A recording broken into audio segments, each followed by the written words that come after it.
Okay, so we can talk about negating fireballs and the fireball game, right? So when you throw fireballs, it's inherently risky because fireballs have a large startup and a large recovery. However, they control horizontal space really well. This is just the basics of throwing fireballs, right? If I throw a fireball and my opponent evades it, I'm very vulnerable. They can jump, they can do any number of things, right? Especially if they predict the fireball. Preemptively predicting the fireball is huge because I'll take so much damage. So to throw fireballs, you need to use your rhythm. You need to manipulate the rhythm at which you throw the fireball to manipulate your opponent, right? And that sounds meta as fuck, right? That's like, what? Get this Misty Mage out of the mountaintop shit out of here, right? That sounds crazy. But here's what I'm talking about, right? So your rhythm is basically the timing and the pattern at which you do things, right? That's what rhythm in Street Fighter is. So I can have a rhythm for walking. I can have a rhythm for doing a frame trap. I can have a rhythm for poking with normals. And I can have a rhythm for throwing fireballs. Okay? So if I know my opponent wants to evade the fireball, and that fireball evasion is inherently strong in Street Fighter V, what I can do is I can go fireball, fireball, wait. Fireball, fireball, wait. Fireball, fireball, wait. Right? You see how this is a pattern, right? When you throw fireballs, even if you just throw one, you can make a pattern, right? One, wait, one, wait, one, right? You can make a pattern, and you can do this with anything, but we're talking about fireballs here, right? You intentionally make a pattern. Intentionally make a pattern when you're trying to zone your opponent, and look for the moment that they catch on. Okay, you're also going to try to look for how they respond to fireball in general. So at the basic level, you want to throw a fireball and then look what they did, right? So you go, okay, I do fireball, it causes him to do this. So my stimulus is my fireball, his response is this, right? And to advance that a little bit further, you go, okay, I'm using this fireball pattern, right? This is my rhythm. Every time I do this pattern, I'm looking for what his response is. And you want to intentionally do that pattern and then try to see and make an educated guess or a read as to when your opponent picks up on it. And then you manipulate that rhythm and change it up. So instead of doing fireball, fireball, wait, fireball, fireball, wait, you just do one fireball and then wait. And then if they jump or they attempt to avoid your fireball, you may have a chance to do damage to them. At a basic level, your opponent is likely to jump, right? But at a higher level, the opponent may use options that don't put them in risk, right? So for example, we have Jury, right? So what can Jury do to get around our fireballs? All right, she can jump. Everyone can jump, right? Jury can use her storage moves to negate the fireball, right? Any of these kicks will negate the fireball. She can use her V skill to get around the fireball, right? She can teleport around it. This is similar to jumping, right? And how it's slightly difficult and you have to time it properly. There we go. She can neutral jump, right? She can jump backwards. Jumping backwards is particularly risky, but you can still jump backwards to avoid fireballs in certain situations.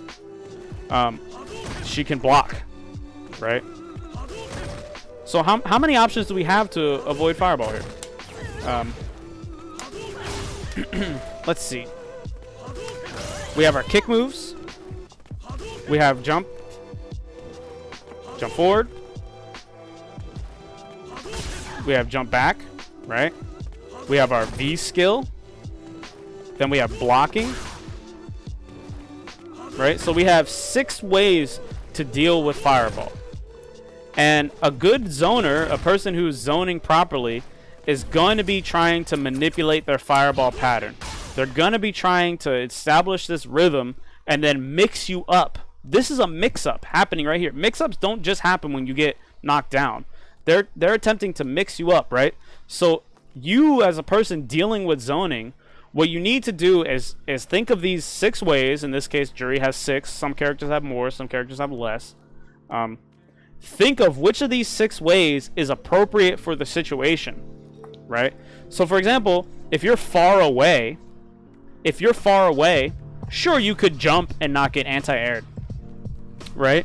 But it might be better to charge up one of your special moves, right? Or it might be better to use your V skill, depending on how charged up it is, right? So you want to mix up between your options as well. You don't usually just want to deal with them in the same way and become predictable, right? In the same way that the person zoning doesn't want to always use the same pattern and become predictable. They're definitely trying to bait you into their pattern. They're manipulating their rhythm to attempt to bait you, right? That's what a strong zoner is doing. So you, as the defender on the other end of the Fireball, need to also mix up how you deal with them to make it more difficult for them to easily bait you, right? To mitigate that chance that they'll know what you're gonna do. They'll figure out when you're thinking about jumping, or they'll figure out when you're doing whatever, right? Both sides of this is a mix-up. Well, it's not like a 50-50, but you see what I'm saying, right? That is zoning, and that's how you want to deal with the zoning, right? So you want to look at the space, like, okay, I'm right here. If he throws a Fireball and I jump, he might hit me. So I'm going to go for the safe option and try to do this. Or like if you're back here, you say, okay, if he throws a Fireball, he might not be able to hit me, and I want to get close, so I'm going to jump, right? But you could also do this, right? Or like, oh, I want to stay far away, right? So there's a lot of things to think about. But my advice for a very basic level, like if you're just starting, you're having trouble dealing with Fireballs, is to learn your safe options against Fireball, right? So for example, if Ken's throwing Fireballs, Jury has a safe option in doing this. She has a somewhat safe option in doing neutral jump, right? You can also block. There's nothing wrong with blocking a Fireball, right? At an advanced level, you may not want to block, right? For other more complex reasons, because it does chip damage, it lowers your health, it can get you into bad situations, it can push you away further and mess up your spacing, things like that. But at a very, very basic fundamental level, the optimal way to deal with Fireballs is by finding your character's minimal risk option, right? Like, of course there's some risk to doing this, right? I don't know, what if my opponent does a Fireball, dashes up behind it, I do that, and they super me, right? I could die. You know, there's not zero risk to doing anything, but learning how to like do things that don't open you up as much as jumping forward or dashing into another Fireball is like super important. Blocking is good, but what blocking does is it lets them have an easy time to continue their pattern, right? You know how I was talking about the rhythm of the Fireball? Well, it lets them keep up their rhythm and bait you more because it doesn't disrupt the pattern as much. But if you do like a jump, when the Fireball is on the screen, you cannot cast another Fireball. I should upload this to YouTube? Maybe. So let's look at the basic of Ken Fireball, right? So check this out. I'm going to throw a light Fireball, and then I'm going to try to throw another one. You see how I'm getting jab, even though I'm doing the Fireball command, right? That's the Fireball command. Look at the inputs on the right side here. It's not coming out. That's because I have a Fireball already on the screen, right? So say my opponent is doing a pattern, like they're doing like Fireball, wait, Fireball, wait, Fireball, wait, right? I see this pattern. I can go, okay, well, If I block, it lets them keep doing it. But if I neutral jump, now he can't throw his fireball, right? You see how when I neutral jump, the fireball stays on the screen? This is of critical importance. You can even move backwards a little bit to keep that fireball on the screen to disrupt their pattern. This makes it harder to zone, right? You're not necessarily depleting their health bar for doing this, but this is punishing zoning right here, right? And if you mix it up between, okay, I'm going to block, right? Let me restart the battle here. If you mix up between, okay, I'm going to neutral jump, okay, I'm going to block, okay, I'm going to do my thing, right? Okay, I'm going to charge my V skill, right? If you mix up between this, it makes it so hard to have that pattern. And then what happens is when you're playing against a person who's thinking, right? Like a person who's using their noggin a little bit, you'll see them change the pattern. You'll see them stop throwing fireball. And in these moments where you encourage them to hesitate, or you give them a puzzle, so to speak, you disrupt their pattern, you give them something to figure out. In these moments when they switch to a different strategy, you just defeated the zoning. It might come back, but in that moment, you got rid of the zoning. So now you can go for whatever you're trying to go for. You can walk forward, right? You are now in charge of the space, right? At a basic level, at a beginner level. So you'll actually often find that even at the highest level, if someone is good at mixing up how they deal with fireball and not falling for their opponent's manipulation of rhythm, their opponent will just stop throwing fireball, because fireballs are inherently risky in Street Fighter V. But this happens even in other games where fireball is extremely good, like Super Turbo, or some characters in Street Fighter 4 with excellent fireballs. This happens in all fighting games. So that's what you want to think about it. That's how you want to go about dealing with fireball. You want to get familiar with those concepts. You want to get familiar with firstly, get familiar with the different types of fireballs, because Ken's fireball is different from Guile's. It's different from Ryu. It's different from Ed. It's different from Dalsim. It's different from Sagat. You want to first have a general familiarity with what type of fireball you're dealing with. Then you want to be aware that your opponent is going to try to give you a rhythm. They're going to try to give you a rhythm if they're doing this properly. And they're going to try to trick you into getting around it so that they can either punish you or keep you away, right? Like, for example, if my objective is to keep Juri far away and I'm doing a certain fireball pattern, I might not want her to neutral jump my fireball, because then she gets to walk forward and I can't throw a fireball again for a second, right? So there are a lot more objectives than just getting their health bar down going on in a match, right? But that's more of a high level, right? So be aware that they're going to try to do a rhythm, right? And they're going to try to manipulate it to manipulate you.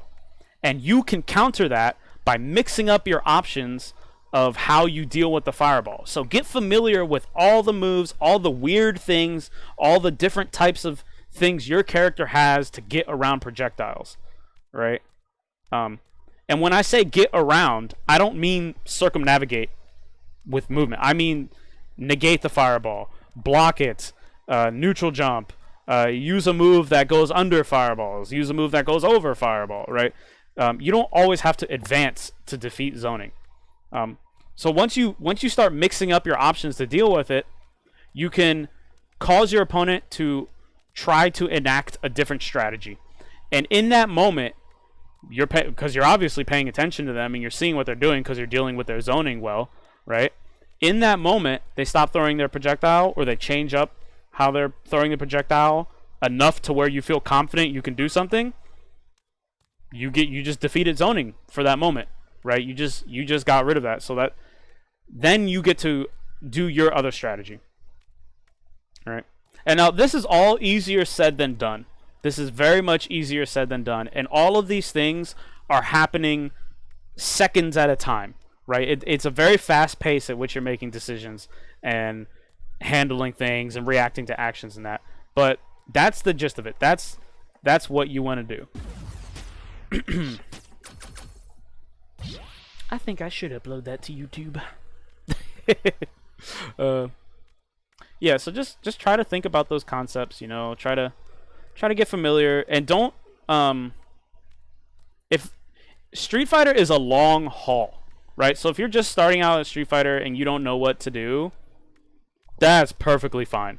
There are players who've been playing for years and still don't know what to do, right? It's a long haul. It's a marathon. It's not a sprint. So if you, damn, I always lose to Guile Sonic Boom Flash Kick. All right, that's fine, dude. Just, you can want to get better. You can try to improve with the matchup. That's perfectly fine. But don't anticipate, like, okay, I practiced one day, now I know this matchup. I can just body Guile whenever I want. Because it doesn't work like that. It's going to take a long time. So just have some patience. Cut yourself a little bit of slack. Chill out. Have some fun, right?